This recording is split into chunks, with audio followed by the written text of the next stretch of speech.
Assalomu alaykum hurmatli televizor ko'ruvchilar. Dunyo Uyg'ur qurultiyi to'g'ri televiziyasi kundalik xabarlar programmasiga xush keldinglar. Men Hidoyat Musajon. Hammanglarning shu vaqtda xayrlik bo'lsin. Aziz ko'ruvchilar, tuvanda diqqatinglar bugungi xabarlar programmasining tafsilotida bo'lsin. Dunyo Uyg'ur qurultiyi bilan Yevropadagi Uyg'ur tashkilotlari 15-may Jenevadagi Birlashgan Davlatlar Tashkiloti binosi oldida o'tkaziladigan zo'r ko'lamli birlashma namoyishga jiddiy hozirlik qilmoqda. 25 aprel günü Dünya Uyghur Qurultiyi ve Avrupa'da aktif faaliyet ilip beriyotgan 20 yaqin Uyghur tashkiloti birlikda maxsus chaqiriqnoma e'lon qilib, Yevropaning har qaysi ellarda yashayotgan Sharq Turkistonlik qarindoshlarimizni 13-may kuni Jenevadagi Birlashgan Davlatlar Tashkiloti binosi oldida o'tkaziladigan zo'r ko'lamli birlashma namoyish va yurishga aktivlik bilan qatnashishga chaqirgan. 26 aprel günü Dünya Uyghur Qurultiyining raisi Dolqin Aysa Apandi yana inglizcha va uyg'urcha tillarda videoluk safarbarlik nutqi e'lon qilib, har qaysi ellarda yashayotgan Sharq Turkistonlik qarindoshlarimizni, shundaqla Uyg'urlarga istashlik qilayotgan, ko'ngil bilib qon va Uyg'ur davosini qo'llab kelayotgan chet ellik do'stlarimizni 13-may kuni Jenevada o'tkaziladigan zo'r ko'lamli birlashma namoyishni moddiy va ma'naviy jihatdan qo'llab-quvvatlashga chaqirgan edi.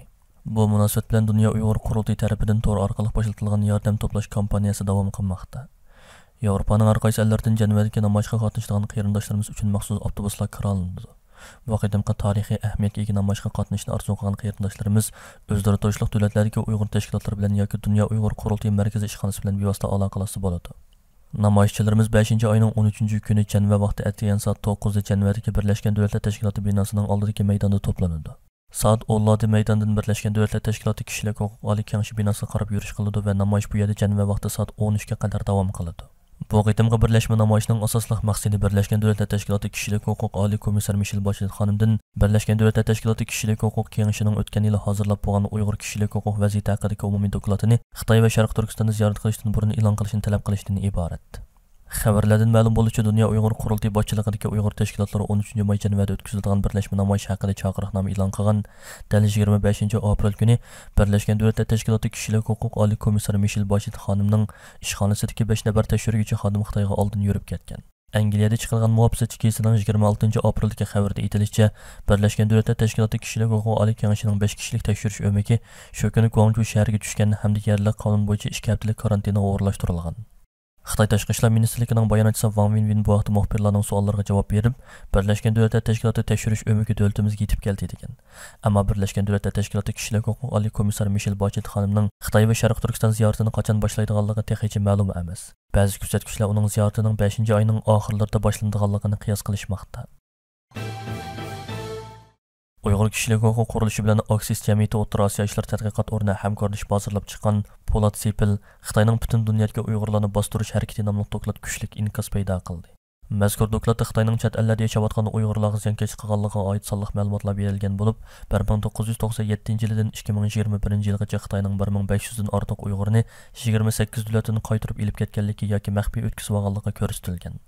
Dunyo Uyg'ur Qurultiyi ijroiya komitetining raisi va Uyg'ur kishilik huquq qurilishining direktori Umar Xalat apandi mazkur dokladning e'lon qilinganligi munosabati bilan 25 aprel kuni Amerika Wilson tadqiqot markazi Kissinger tadqiqot instituti tomonidan o'tkazilgan to'r muhokama yig'iniga qatnashib qolgan so'zida Xitoyning uzundan beri pasportni qo'ral qilib, chet elga chiqqan yoki chiqmoqchi bo'lgan Uyg'urlarga ziyonkashlik qilganligini aytib o'tgandan keyin Xitoyning chet elda yashayotgan Uyg'urlarga bevosita tahdid solganligi yoki urug' tuqqanlarni so'zlatish orqali tahdid solganligini misollar bilan bayon qildi.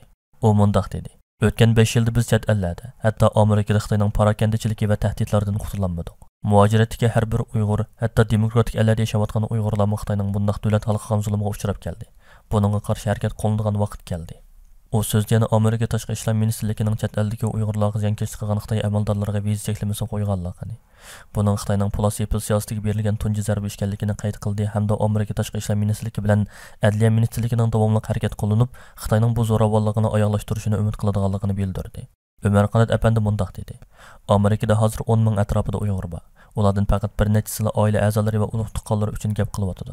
Boshqalari sukutda turyotdi. Chunki ular Xitoy hukumatining o'ch ilishidan ansiraydi.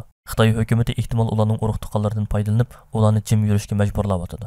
Xitoy josuslari Amerikalik Uyg'urlarga telefon urishni to'xtatgani yo'q. Ular Uyg'urlarga telefon urib tahdid soladi, parakanda qiladi, Xitoyga qarshi gap qilmaslikni talab qiladi yoki ularning urug' tuqqanlarini go'rak elib gap qilg'izmaydi.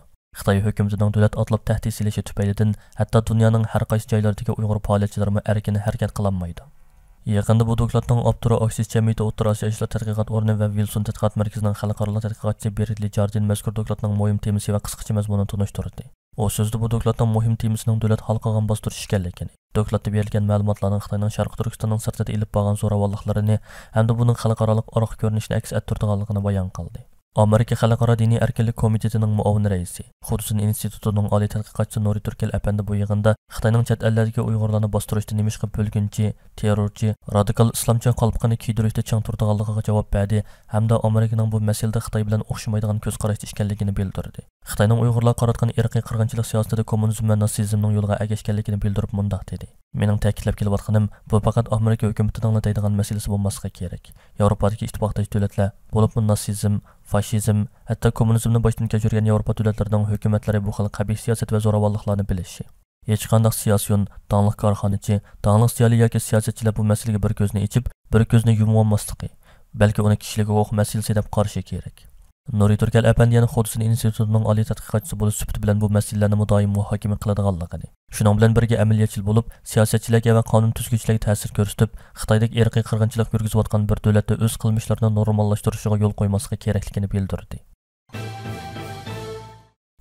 Yevropadagi jasur lager shoirlarimizdan Umar Bakali, Qalbinur Sidiq, Gulbahor Jilolova va Gulbahor Xotivochilarning 5-oyda Sharq Turkistonni ziyorat qilishga hozirlanayotgan Birlashgan Davlatlar Tashkiloti kishilik huquq oliy komissari Michel Bachelet xonimdan Birlashgan Davlatlar Tashkiloti kishilik huquq kengashining Uyg'ur kishilik huquq vaziyati haqidagi dokladini Xitoy va Sharq Turkistonni ziyorat qilishdan burun e'lon qilishni, shundaqla safardan burun o'zlari bilan uchrashish ilib berib, o'zlarining fikr talablarini anglab beqishni talab qilish maqsadida 25-aprel kuni Janvadagi Birlashgan Davlatlar Tashkiloti binosi oldida boshlatgan bir haftalik namoyishi bugun 3-kuniga qadam qo'ydi.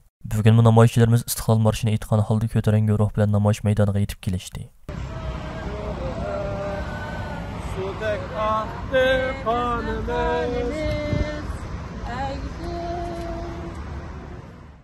Namoyishchilarimizning bildirishicha bir qancha kundan buyon namoyishchilarimizni ta'qib qilib kelgan va ularning orqasiga tushilib rasm tortib yaram qilgan 2 nafar gumonli Xitoymi bugun yana ularga so'ng tushib namoyish maydoniga kelgan va namoyishchilarimizni rasmga tortishni davomlashtirgan. Bu qadimgi namoyishga boshlamchilik qilayotgan Gollandiyadagi lager shoirlarimizdan Umar Bakali apandim namoyish maydonidan istansimizda maxsus ziyoratini qabul qilib, namoyishdan muvaffaqiyatga ilib berilayotganligini ta'kidlab mundaq dedi. Assalomu alaykum mujoratga barliq qarindoshlar. Bugun biz bu talab namoyishimizda 4-kuniga qadam bosdik. Qarindoshlarimiz nihoyatda ruhliq. Qachon bu namoyishni biz natijasini olmoqchi, mana 5-kunda cho'qib yaxshi javob olamiz deb ishonamiz. Biz ondan sal kechikishimizning sababi elimizda azroq ishlar bo'ldi. Shu sababdan azroq kechikdik. Hozir mana rasmiy ko'rishga namoyishimiz boshlandi. Atalmış Uyghur Abdunum Rayonluq Partikomining sekretari Mashinroy Xotan viloyatining eng namorat noyalaridan bo'lgan Keriya, Niya va Chiraq qatorliq joylardagi tekshirishda bo'lganda partiyamizning 20-qurultayning g'albilik ichilishini kutib olish uchun siyosiy muhitning sog'lom bo'lishiga, muqimlikning yuksak siyosiy vazifa qatorida izchil davom qilishiga mutlaq kepillik qilishni talab qilgan. Xitoy hukumati boshqarishidagi Tangtao to'rining 26-aprelga xabarda aytilishicha, Mashinroy har qaysi noyalardagi jamoat xavfsizlik idorasi, sud mahkamasi, taftish mahkamasi qatorliq o'rinlarning muqimlik uchun qilayotgan xizmatlarini ko'zdan kechirgan. Bu jarayonda Xi Jinpingning Xinjiang xizmati haqidagi muhim yo'l-yo'riqlarning ruhini to'liq amaliylashtirish, shuningdek partiya markaziy komitetining navbatga xatarga to'lgan cho'ng vaziyat haqidagi muhim hukmlari va xatarning oldini olishga bo'lgan siyosiy xizmat talablarini cho'nqur o'zlashtirish, shu orqali partiya markaziy komitetining yangi davrdagi Xinjiangni idora qilish strategiyasini to'liq ijro qilish lozimligini alohida eskartgan. Xabarda aytilishicha, Mashinroy qonun sistemasidagi har qaysi o'rinlarni ko'zdan kechirganda, ularning har qachon kurash qilish ruhi va irodasini yuksak darajada oshirishi lozimligini, oshqo'llik va terrorlikqa qarshi kurashni qat'iy bo'shashtirmaslikni, cho'ng zo'ravonlik voqealarining yuz berishiga hech qanday yo'l qoldirmaslikni, davomli holda muqimlik xizmatini Xinjiangni gullantirish xizmatining oldingi sharti qatorida cho'ng tutish lozimligini, shu orqali xalq ommasining xotirjamlik ichida turmush kechirishiga kepillik qilish lozimligini tafsiliy sharhlab o'tgan. Ammo bu jarayonda Xotandagi namoratlik haqida bir eg'izmi so'z qilmagan. Analizchilar Xitoy hukumati ta'kidlayotgan xalq ommasining bexatarlik tuyg'usining amaliyotda Sharq Turkistonga g'oyat zo'r sonda ko'chirib kelinayotgan Xitoy oq qo'llarga qartilganligini olg'a surib kelmoqda edi. O'tgan 5 yillik ig'ir bostirish va qirg'inchilik jarayonida lager sistemasi va majburiy emgakning mislsiz umumlashishi ishga oshgan. Necha million Uyg'ur lagerlar qamilib bo'ldi deb qaralayotgan bir paytda Mashinroyning davomli holda oshqo'llik va terrorlikqa qarshi kurash qilish ro'yini o'stirish haqida so'z qilishi Sharq Turkistondagi zulm va bostirishning yig'in kelgusida teg'am qattiq yo'sinda davom qiladiganligining bir beshorati deb qaralmoqda. Hurmatli ko'ruvchilar, yuqorida Dunyo Uyg'ur qurultiyi to'g'ri televiziyasi kundalik xabarlar programmasida diqqatingizga sundiq. Keyin qitimliq programmamizda ko'rishaylik. Ko'rishga omon bo'lgaysizlar. Xayr xo'sh.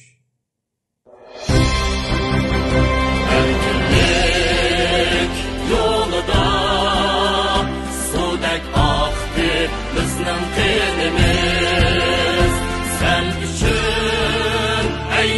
milletimiz fida bulsun.